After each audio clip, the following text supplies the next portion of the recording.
Welcome to the a16z podcast. I'm Zal Bilamoria, and I'm joined by Preeti Kasareddy and Benedict Evans, who is just back from CES, and thought this might be a good week to discuss the Internet of Things, otherwise known as IoT. So, Benedict, what do you think the state of the world is in terms of Internet of Things? Well, it's kind of at an interesting transition point, I think, because you saw dozens, if not hundreds, of people putting together packages of devices of various kinds that you can put in your home. It's like you could probably buy 1,000 smart doorknobs and 1,000 window sensors. And it's kind of at the point now where it's not really a technology question or even really necessarily a use case question. It's more kind of, how do you get this to market? How do you explain to consumers why it might work? Which ones will they buy? How much should they talk to each other? Should you just buy a burglar alarm set and the burglar alarm, you'll put the burglar alarm set up, and then you might or might not do a thermostat, and you might or might not do a home audio system? Or should they be kind of on some sort of standard that all talks to each other? And what are the overlaps between the things that should and shouldn't talk to each other? It's all about kind of route to market and kind of market positioning, and what do you actually put on a shelf in Home Depot? Yep. It feels like, because the technology is all there. Yeah, it feels like, we're talking about interoperability and standards, but it really does feel like there's hundreds, if not thousands, of manufacturers that are building for IoT.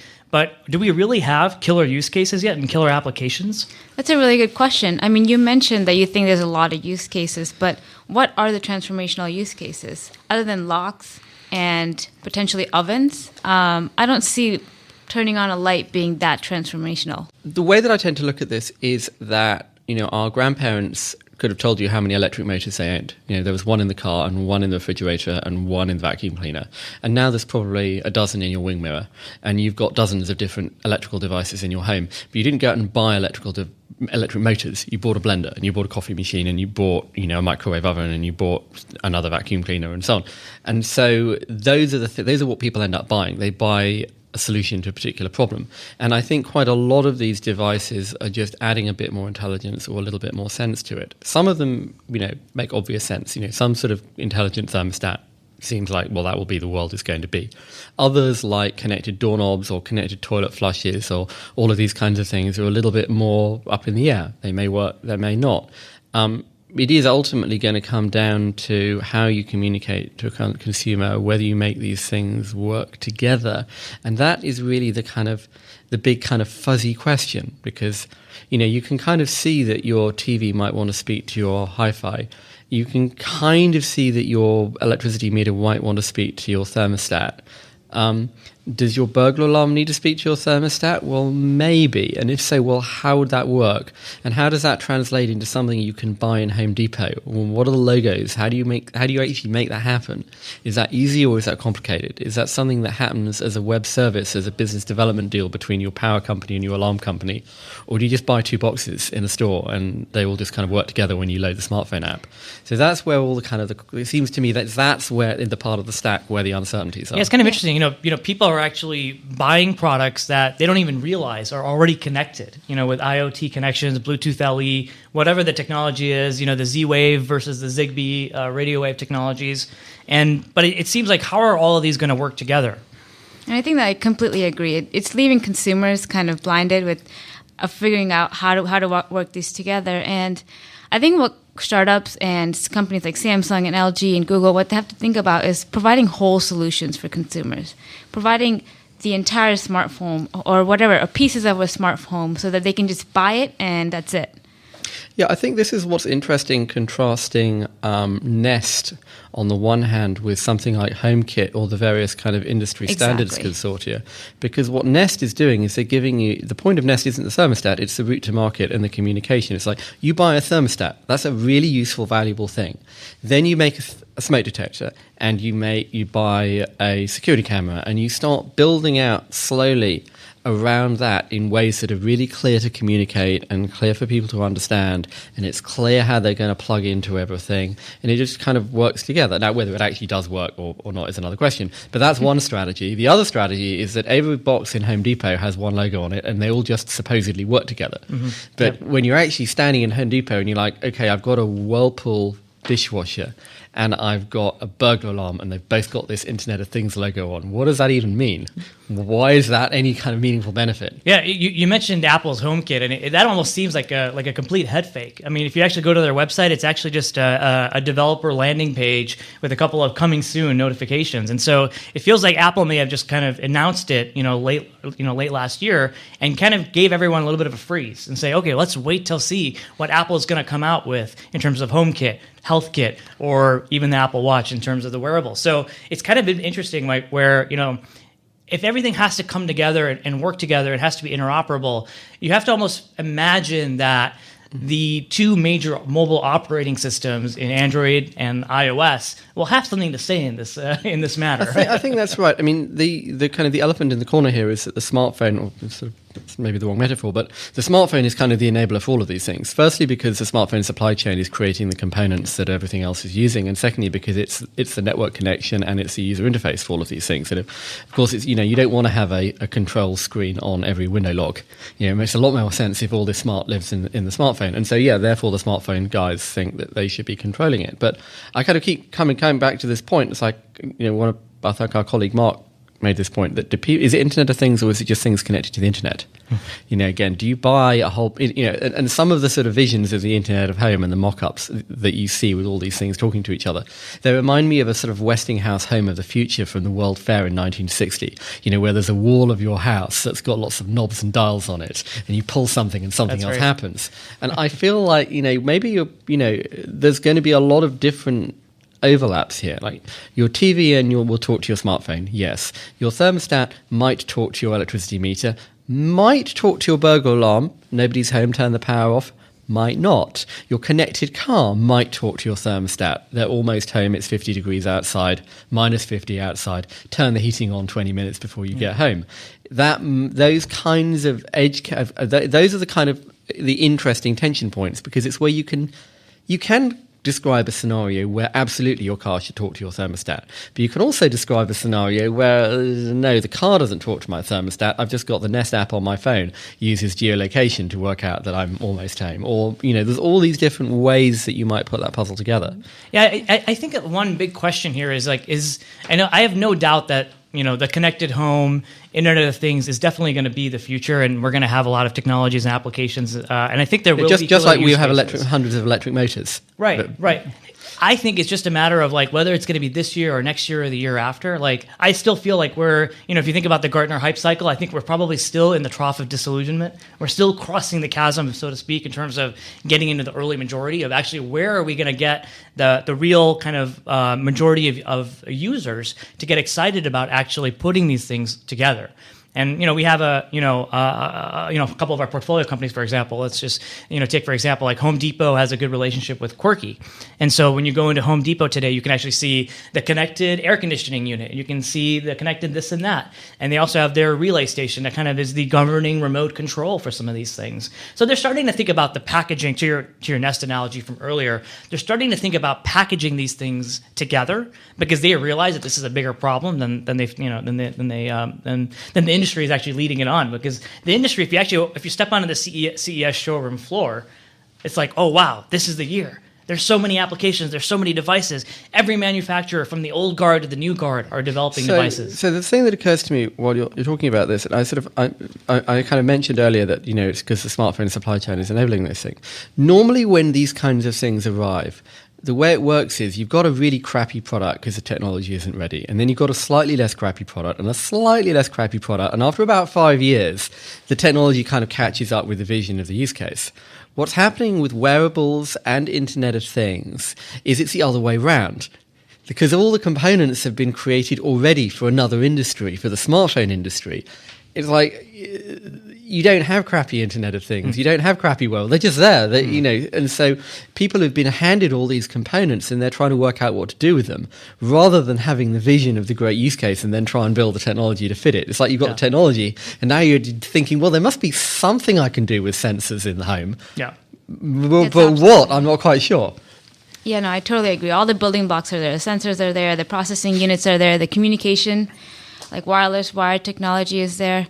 It's just the use cases. So something that's transformational for a consumer is what I'm looking for, because I think that will kind of ignite the IoT market. It will kind of finally prove to consumers that this is here and it's ready and they want it. Yeah. And then you can kind of sell them on these nice to have services. That's right. I mean, the key use cases around IoT, I think, if you kind of boil it down are, there's security, there's convenience, there's energy savings, and I think there's a cost savings element, which I know that you're interested in this space in terms of like maybe there's an industrial or enterprise application here, which is much more kind of ready to go. And maybe BlackBerry, for example, just launched their new IoT platform, and BlackBerry is still synonymous with enterprise and security today. So, I mean, what are your thoughts on the industrial applications? Yeah, I mean, industrial, I think it's kind of hidden in the back. Everyone's excited about the consumer stuff, but that industrial side is also huge. For example, GE, with their aviation, they have the smart jet engines, which the mechanics don't even need to check the plane once it lands, and that they just know if it needs maintenance or not.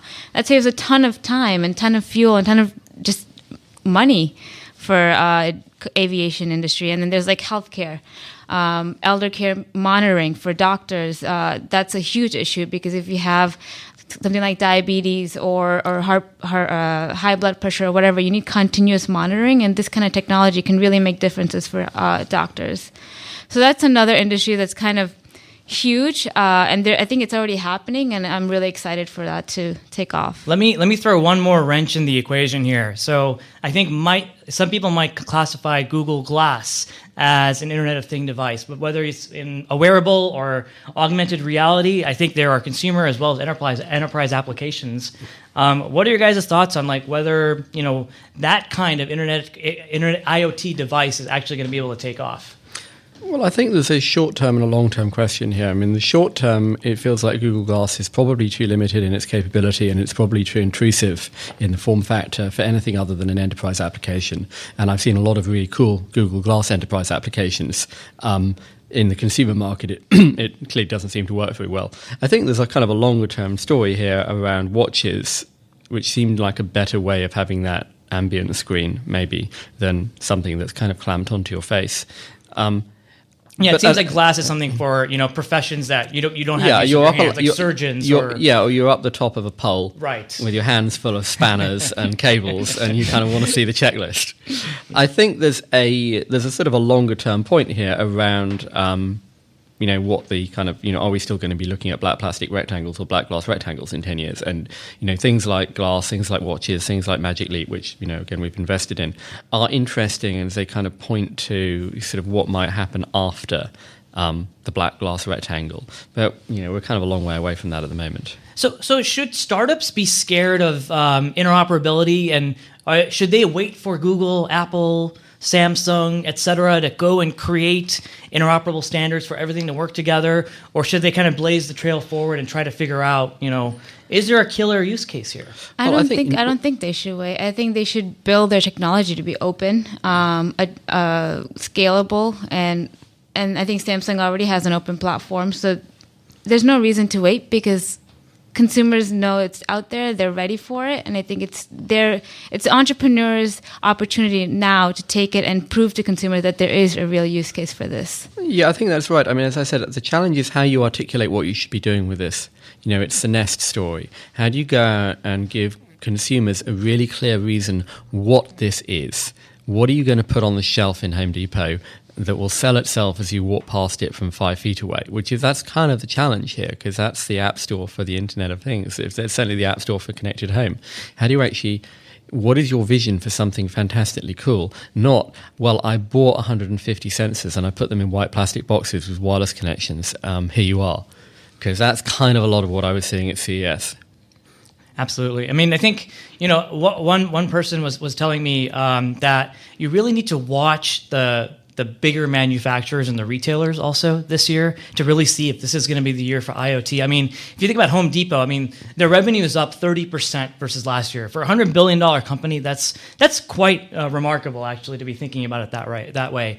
And they were telling me that in some way, shape, or form, like this is a way for these big box retailers to actually differentiate against online retailers like Amazon, because they've got the store clerks on the ground that can actually educate consumers on how to actually install and use IoT devices in their home. And so there might be a little bit of an interesting play there in terms of like the end of the last mile in terms of getting these devices into consumers' hands. And that might be something like really a good way to watch whether IoT is really going to take off this year. I think that's right. I mean, manufacturers are the ones that know how to build products. If you think about for example, the self-driving car, Google is doing the self-driving car for its own reasons. They're going to collect a bunch of data and all that stuff that they like to do, whereas like a company like BMW knows how to build cars, and so if they should be the ones that are innovating on the self-driving car and thinking about the Internet of Things. If you think about it, the consumers know BMW for their cars.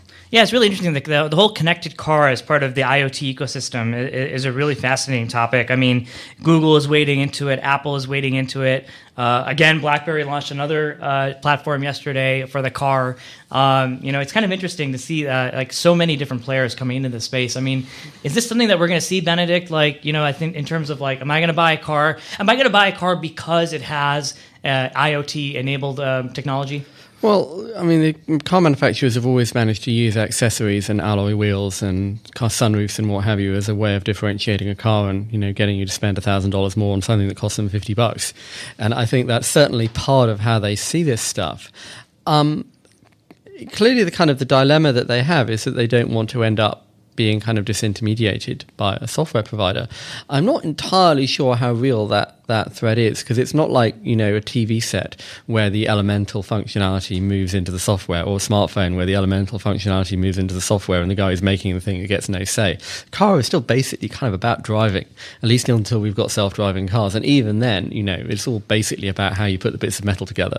So I don't think they're going to be squeezed out in quite the same way. But to your point, I think it's absolutely the case that screen on the dashboard or how it talks to your phone will kind of be another piece of added value. So Benedict, there were so many devices on display at CES this year. Is that reality? Are we going to walk back in and see that as reality? Well, I did see the first compelling use case for a curved screen, which is on a slot machine, which actually made fantastic sense to me. Otherwise, yeah, there's always froth and there's always stuff that doesn't happen. So, 3D never really happened, for example.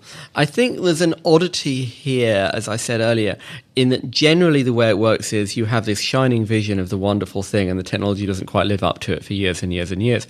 Whereas because all the stuff got made for smartphones first, all the components got made for smartphones first, you've got all the products and they all work. It's just that no one's really able to articulate what they should do or why you would buy them or how they would work together. And so you've got sort of vast thundering herds piling into fitness sensors as like a wearable that might make some sense. And, maybe next year there won't be a single fitness sensor, and maybe next year there won't be a single selfie stick either. But then underneath that, I think there's this sort of very strong logic behind some of those use cases. The question is, how you communicate that and how you kind of take that to market and turn that into something that you can sell to a normal person. Absolutely. I mean, IoT is a fascinating space. I think 2015 is going to be a very, very interesting year for both the big incumbents as well as startups. I mean, ranging from the connected home, connected cars, industrial applications, and the like. And so I just wanted to thank Benedict and Preeti for being here, and we're done. Thank you. Thank you.